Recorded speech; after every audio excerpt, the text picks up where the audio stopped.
Doctors, welcome to Ayurveda 2023. तर आपण सर्वात आधी पेपर वनचा जो काही फर्स्ट टॉपिक होता तो कव्हर केलेला होता, आयुर्वेद निरूपण. तर आज आपण पेपर टूच्या सिलेबसला स्टार्ट करणार आहोत. तर पेपर टूच्या सिलेबसमध्ये जो पहिला टॉपिक आहे तो आहे प्रमाण परीक्षा. तर प्रमाण परीक्षा दिलेला आहे जो सर्वात आधीचा जो पहिला टॉपिक आहे तो.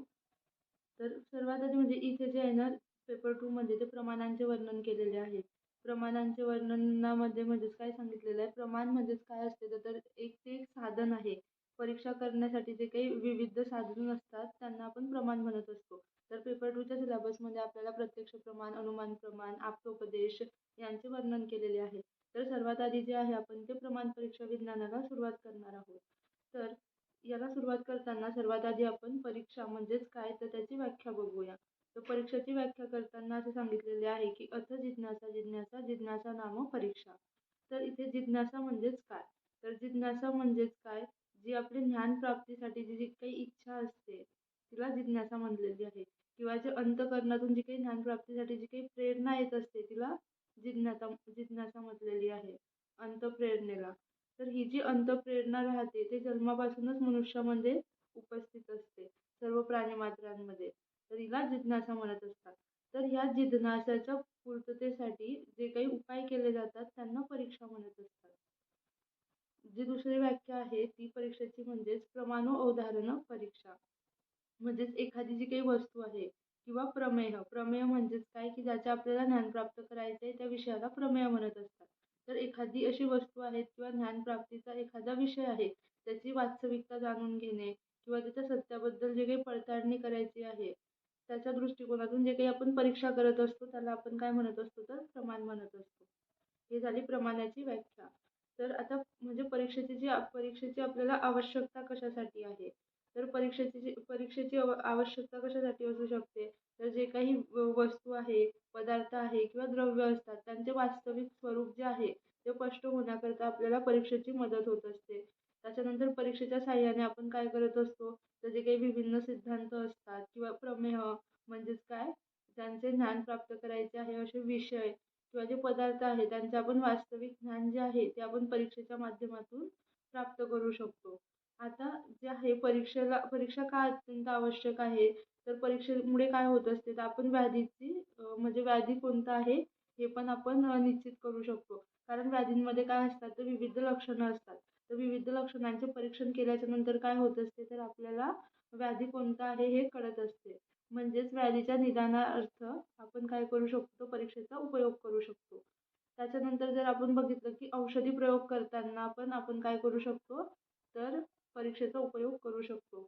जर आपल्याला एखाद्या रोग्याला जर औषधी द्यायची आहे तर सर्वात आधी काय करायचं सांगितलेलं आहे, तर त्या रोग्याची रोगी, देश, काल, वय, हेतू यांचं काय करायला पाहिजे, परीक्षा करायला पाहिजे. त्याच्यानंतर औषध उपचार करायला पाहिजे असे सांगितलेले आहे.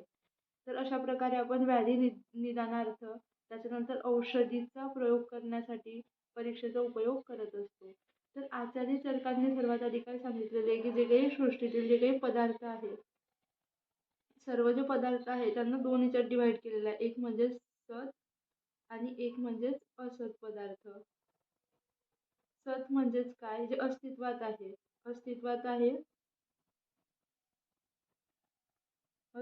आहे त्यांना सत, आणि जे अस्तित्वात नाही आहे त्यांना असत म्हटलेलं आहे. आणि हे जे काही सत आणि असत पदार्थ आहेत यांच्या सर्वांच्या परीक्षणाकरता त्यांनी चतुर्विध परीक्षा सांगितलेली आहे. कोणती, तर तस्य चतुर्विध परीक्षा हा आप्तोपदेश, प्रत्यक्ष, अनुमान, युक्ती इति. तर चार परीक्षा कोणत्या सांगितलेल्या आहे चरकांनी, तर पहिलं म्हणजेच आप्तोपदेश, दुसरं म्हणजेच प्रत्यक्ष, तिसरं म्हणजेच अनुमान आणि चौथं म्हणजेच युक्ती. तर चरकांच्या नुसार या चार परीक्षांद्वारे आपण काय करत असतो तर सृष्टीतील जे काही विभिन्न पदार्थ आहेत त्यांचे आपण परीक्षण करत असतो. चक्रपाणींनी काय म्हटलेलं आहे, तर चक्रपाणींनी परीक्षेलाच काय म्हटलेलं आहे तर प्रमाण म्हटलेलं आहे. जसं मी आधी सांगितलं, तर आपण काय करत असतो, व्याधीचे निदान, औषधांची योग्य निवड करण्याकरता काय करत असतो, परीक्षेचा उपयोग करत असतो. कारण जर आपण औषधींची योग्य निवड करून आणि व्याधींचे योग्य ते निदान करून म्हणजे यांची परीक्षा करून जर आपण चिकित्सा केली तर ती चिकित्सा नेहमी सफल होत असते. त्याचा दुष्परिणाम होत नाही शरीरावरती, तो टाळता येऊ शकतो. जर आपण परीक्षा करून औषधांचा प्रयोग केला किंवा व्याधीचं निदान करून जर आपण चिकित्सा केली तर जनरली काय होते तर शरीरावरती त्यांचा दुष्परिणाम होत नाही. अशा प्रकारे हे होते आपले परीक्षेचे उपयुक्तता किंवा महत्त्व म्हणू शकतो आपण. तर त्याच्यानंतर जे आहे ते आपण बघूया प्रमाण. तर प्रमाणाची निरुक्ती काय आहे? प्रमीयते अनेन इति प्रमाणम. म्हणजेच काय? ते यथार्थ ज्ञान. प्रमीयते म्हणजेच काय? ते यथार्थ ज्ञान. तर यथार्थ ज्ञान मिळवण्यासाठीचे जे काही साधन आहे, यथार्थ ज्ञान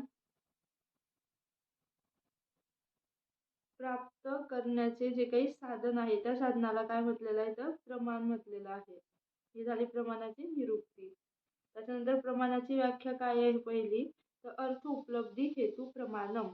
अर्थ उपलब्धी म्हणजेच काय? तर विषयाच्या अर्थाची उपलब्धी. हेतू म्हणजेच काय असते? साधन. तर अर्थ उपलब्धी म्हणजेच एखाद्या विषयाच्या अर्थाच्या उपलब्धीचे जे काही साधन आहे त्याला काय म्हटलेलं आहे? प्रमाण म्हटलेलं आहे. जसं जर आपल्याला एखाद्या वस्तूचे रूपग्रहण करायचे आहे तर ते रूपग्रहण करण्यासाठी काय झालं? चक्षुरेंद्रिय याचा आपण उपयोग करत असतो. तर चक्षुरेंद्रिय हे काय झालं? प्रमाण झालं.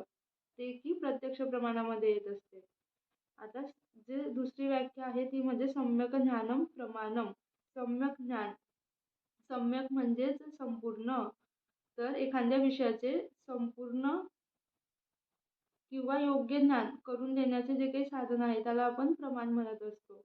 जसं की उदाहरणार्थ जर आपल्याला एक म्हणजे एखादा जो काही जीवाणू आहे त्याचे स्वरूप जाणून घेण्याकरता आपण काय करत असतो? तर मायक्रोस्कोपचा यूज करत असतो किंवा मायक्रोस्कोप खाली आपण एखाद्या जीवाणूचे म्हणजेच बॅक्टेरियाचे आपण काय करत असतो? एक्झामिनेशन करत असतो. म्हणजे तेव्हा आपल्याला काय होत असते? तर त्या जो बॅक्टेरिया आहे त्याचे संपूर्ण ज्ञान किंवा योग्य ज्ञान प्राप्त होत असते. त्याच्यानंतर जी थर्ड व्याख्या आहे ती म्हणजे प्रमाण अवधारण परीक्षा. म्हणजेच जर एखादी वस्तू आहे तर त्या वस्तूचे काय त्याची वास्तविकता जाणून घेण्याकरता किंवा त्याच्या सत्याची पडताळणी करता जे काही आपण तेव्हा त्याचे विभिन्न दृष्टिकोनातून जेव्हा आपण त्याची परीक्षा करतो तर त्याला काय म्हटलेलं आहे? प्रमाण म्हटलेलं आहे. ह्या झाल्या आपण प्रमाणाची निरुक्ती बघितली. प्रमेयते अनेन इति प्रमाणम. त्याच्यानंतर आपण ह्या 3 व्याख्या बघितल्या प्रमाणाच्या. आता त्याच्यानंतर प्रमाणाचे पर्याय. तर प्रमाणाचे पर्याय आहेत. प्रमाणाचे पर्याय म्हणजेच पहिलं उपलब्धी, त्याच्यानंतर साधन, त्याच्यानंतर ज्ञान आणि चौथं म्हणजेच परीक्षा. जसं आपण बघितलं की चक्रपाणींनी परीक्षेलाच काय म्हटलेलं आहे? प्रमाण म्हटलेलं आहे. आणि ज्ञानप्राप्ती करून देण्यासाठी काय असते? तर आपलं जे प्रमाण आहे ते ज्ञानप्राप्तीचं काय असते? साधन असते. त्याच्यानंतर आपण प्रमाणांचे आश्रय पाहू. तर प्रमाणांचे 3 आश्रय आहे. प्रमेह, प्रमा, प्रमाता. तर प्रमेह म्हणजेच काय? तर प्रमेह म्हणजेच विषय. प्रमेय म्हणजेच काय म्हणू शकतो आपण? विषय किंवा यथार्थ ज्ञानाचा विषय. ज्ञानाचा विषय. यथार्थ प्रमेय यो अर्थ प्रमेयते तत्प्रमाणम. म्हणजेच यो अर्थ म्हणजेच यथार्थ. यथार्थ अनुभव घेण्यासाठीचा जो काही विषय असतो त्याला प्रमेय असं म्हटलेलं आहे. तर असे म्हणजे आपण उदाहरणामध्ये काय घेऊ शकतो की सृष्टीतील जे काही विविधता आहे ते जाणून घेण्याचे जे काही विषय आहेत त्यांना आपण काय म्हणू शकतो? तर प्रमेय म्हणू शकतो. म्हणजे ज्यांची आपल्याला पडताळणी करायची आहे किंवा ज्याचे ज्ञान प्राप्त करायचे आहे अशा विषयांना काय म्हणत असतात? तर प्रमेय म्हणत असतात. त्याच्यानंतर सेकंड आहे प्रमा. प्रमा म्हणजेच यथार्थ अनुभव प्रमा तत् साधनम प्रमाणम. प्रमा म्हणजेच काय असते? यथार्थ ज्ञान. यथार्थ ज्ञान किंवा यथार्थ अनुभव त्याला आपण प्रमा म्हणत असतो. आणि प्रमाचं जे काही साधन आहे त्याला प्रमाण म्हणत असतो. कोणत्याही विषयाचे वास्तविक किंवा निसंदेह ज्ञान म्हणजेच प्रमा होय. बुद्धी या शब्दाने प्रमाचा अर्थ स्पष्ट होतो. आणि प्रमाचं जे काही साधन आहे त्याला आपण प्रमाण म्हणत असतो. तर प्रमाता म्हणजेच काय? तर प्रमाता म्हणजेच व्यक्ती झाला की ज्याला ज्ञान प्राप्त करायचं आहे. सत्यवादी प्रमाता म्हणजेच ज्या व्यक्तीला विषयाचे वास्तविक स्वरूप जाणून घेण्याची प्रवृत्ती असते किंवा जिज्ञासा असते त्याला काय म्हटलेलं आहे? प्रमाता म्हटलेलं आहे. त्याच्यानंतर हे काय होते? प्रमाचे 3 आश्रय. काय? प्रमेह, प्रमा, प्रमाता. प्रमेय म्हणजेच असा विषय की ज्याचे आपल्याला ज्ञान प्राप्त करायचे आहे. प्रमा म्हणजेच यथार्थ ज्ञान एखाद्या विषयाचे. आणि प्रमाता म्हणजेच की ज्याला ज्ञान प्राप्त करायचे आहे, ज्याच्या मनात ज्ञानप्राप्तीची जिज्ञासा असते त्याला प्रमाता म्हणतात. अशा प्रकारे प्रमाणाचे आश्रय होते 3. त्याच्यानंतर प्रमाणांची संख्या आणि प्रकार म्हणजेच कोणत्या दर्शनाने किती प्रमाण सांगितलेले आहे त्यांची संख्या काय आणि ते कोणते आहेत असं. तर एक प्रमाण म्हणजेच एकविध प्रमाण. तर एकविध प्रमाण कोणी सांगितलेलं आहे? ते चार्वाकांनी सांगितलेलं आहे, ते म्हणजेच प्रत्यक्ष प्रमाण. त्याच्यानंतर द्विविध प्रमाण. द्विविध प्रमाण कोणी सांगितलेलं आहे? तर एक म्हणजे बौद्ध, जैन व वैशेषिकांनी सांगितलेलं आहे. त्याच्यामध्ये त्यांनी प्रत्यक्ष व शब्द ह्या 2 प्रमाणांचा समावेश केलेला आहे. परत द्विविध प्रमाण जे आहे ते माधवाचार्यांनी सुद्धा सांगितलेलं आहे. त्यांनी पण प्रत्यक्ष व शब्द यांचा समावेश द्विविध प्रमाणामध्ये केलेला आहे. थर्ड जे आहे ते म्हणजे त्रिविध प्रमाण. तर त्रिविध प्रमाण कोणी सांगितलेलं आहे? तर सांख्य, योग यांनी सांगितलेलं आहे. तर त्यांनी कोणाचा समावेश केलेला आहे इथे? प्रत्यक्ष, अनुमान आणि शब्दाचा समावेश केलेला आहे. याच्यासाठी ट्रिक अशी आहे की AA पहिला ए म्हणजेच अनुमान, दुसरं एक एस म्हणजेच शब्द घेऊ शकतो आपण आणि एपीएस घेऊ शकतो, सॉरी आपण एपीएस. एक म्हणजेच अनुमान, पी म्हणजेच प्रत्यक्ष आणि एस म्हणजेच शब्द. त्याच्यानंतर जे आहे ते म्हणजे चतुर्विध प्रमाण. चतुर्विध प्रमाण न्यायदर्शनांनी सांगितलेलं आहे. त्यांनी कोणते प्रमाण घेतलेले आहेत? प्रत्यक्ष, अनुमान, उपमान, शब्द. आता तुम्ही बघू शकता की इथे चेंजेस काय झालेले आहेत. यांनी उपमान जे आहे ते एक एक्स्ट्राचं ॲड केलेलं आहे चतुर्विध प्रमाणामध्ये न्यायदर्शनांनी. तर याची ट्रिक आहे PVS हे. PVS हे म्हणजे पदार्थ विज्ञान आणि एस हे म्हणजे संहिता अध्ययन म्हणून घेऊ शकता. तर पी म्हणून प्रत्यक्ष, व्ही वर्ण उपमान, एस वर्ण शब्द आणि ए वर्ण अनुमान. बरोबर, PVSA पदार्थ विज्ञान, संहिता, न्यायदर्शन. त्याच्यानंतर चरकांनी काय सांगितलेलं आहे? तर प्रत्यक्ष, अनुमान, युक्ती, आप्तोपदेश. तर याची ट्रिक आहे की PA2Y. Y साठी युक्ती, P साठी प्रत्यक्ष, AA एक अनुमानसाठी आणि एक ए आप्तोपदेशसाठी. त्याच्यानंतर सुश्रुत. सुश्रुतांनी काय सांगितलेलं आहे? तर प्रत्यक्ष, अनुमान, उपमान, आगम. याचं पण आपण घेऊ शकतो की PA2V. म्हणजेच आपण याचं घेऊ शकतो की PVA2 म्हणू शकतो आपण याला. PVA2 ही ट्रिक घेऊ शकतो त्याच्यासाठी आपण. जसं P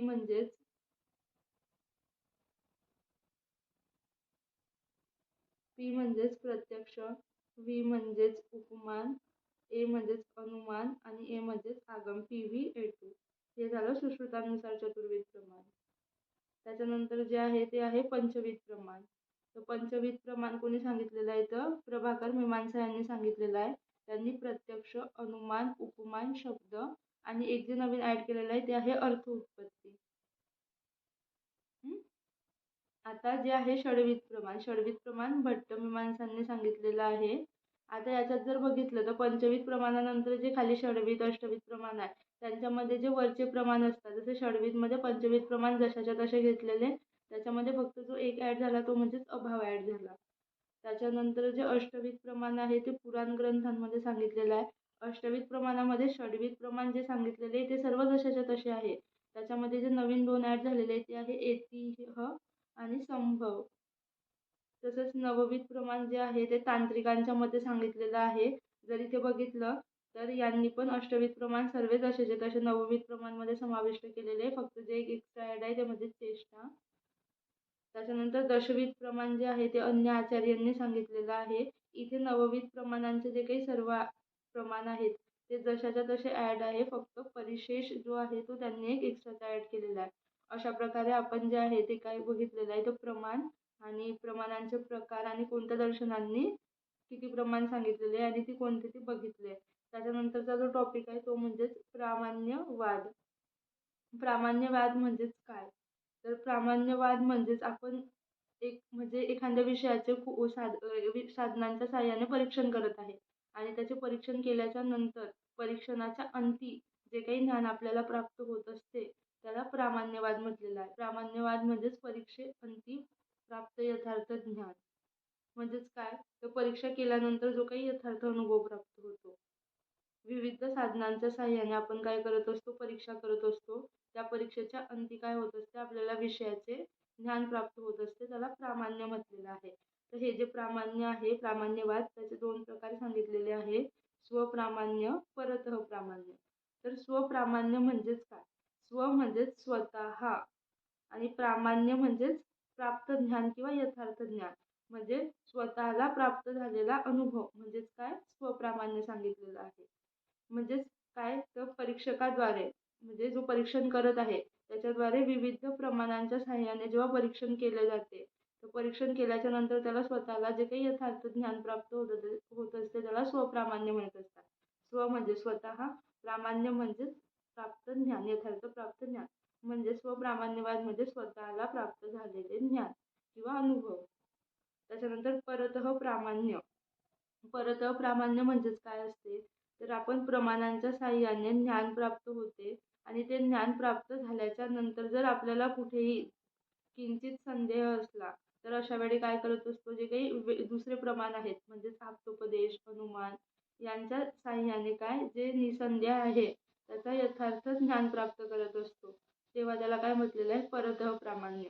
परतः प्रामाण्य म्हणजेच काय, स्वतः प्रामाण्य म्हणजे स्वतःला जेव्हा विविध परीक्षणाच्या साहाय्याने यथार्थ ज्ञान प्राप्त होत असते आणि तरी जर त्याच्यामध्ये कुठे संदेह असला तर संदेह आल्याच्या नंतर आपण काय करत असतो, आप्तोपदेश, अनुमान, विविध प्रमाणांच्या द्वारे जो काही संदेह आहे त्याचे आपण निरसन करत असतो आणि तेव्हा जे ज्ञान प्राप्त होत असते त्याला परतः प्रामाण्य म्हटलेलं आहे. आता यांचे जे प्रकार आहे ते आपण विविध दर्शनकारांनुसार पाहू. तर सांख्यांच्या नुसार काय सांगितलेलं आहे की प्रामाण्य स्वतः आणि अप्रामाण्य परतः. प्रामाण्य स्वतः आणि अप्रामाण्य परतः सांगितलेलं आहे त्यांनी. त्याच्यानंतर न्यायदर्शनांनी काय सांगितलेलं आहे, तर प्रामाण्य परतः आणि अप्रामाण्य स्वतः जे आहे ते न्यायदर्शनांनी सांगितलेलं आहे. त्याच्यानंतर जर बघितलं आपण तर बौद्ध दर्शनांनी काय सांगितलेलं आहे, प्रामाण्य परतः आणि अप्रामाण्य स्वतः. त्याच्यानंतर जे आहे जर आपण बघितलं तर मीमांसा दर्शनांनी काय सांगितलेलं आहे, प्रामाण्य स्वतः, अप्रामाण्य परतः. त्याच्यानंतर आपण प्रमाणाचे महत्त्व पाहूया. तर प्रमाणाचे महत्त्व कसे असते, तर प्रमाणाद्वारे काय होत असते तर आपल्याला यथार्थ ज्ञान प्राप्त होत असते. त्याच्यानंतर जर आपण एखादा विषय आहे तर एखाद्या विषयाचे जे यथार्थ ज्ञान आहे ते प्रमाणाद्वारे प्राप्त होत असते. जसं आयुर्वेदामध्ये आपल्याला सांगितलेलं आहे की आपण काय करत असतो, रोग, रोगी, औषध परीक्षा जे आहे ते प्रमाणांच्या साहाय्याने करत असतो. त्याच्यानंतर जे काही विविध विषय आहेत ज्यांना काय म्हणत असतो, ज्ञानप्राप्तीचे जे विषय आहेत त्यांना आपण प्रमेय म्हणत असतो. तर प्रमेयाचे ज्ञान कशाद्वारे होत असते तर प्रमाणांद्वारे होत असते. त्याच्यानंतर प्रमाणांद्वारे जास्तीत जास्त व कोणतेही आधुनिक करणांद्वारे चिकित्सा करणे शक्य होत असते. आणि विविध औषधी जेव्हा आपल्याला विविध औषधी निर्माण करायची असते तेव्हा आपण प्रमाणांचं सहाय्य घेत असतो. अशा प्रकारे हा जो पेपर 2चा जो काही फर्स्ट टॉपिक दिलेला होता प्रमाण परीक्षा पदार्थ विज्ञानचा, तो आपण इथे कव्हर केलेला आहे. याच्यानंतर आपण परत पेपर 1चा जो काही सेकंड टॉपिक असणार आहे पदार्थ विज्ञानचा तो स्टार्ट करूया. थँक्यू.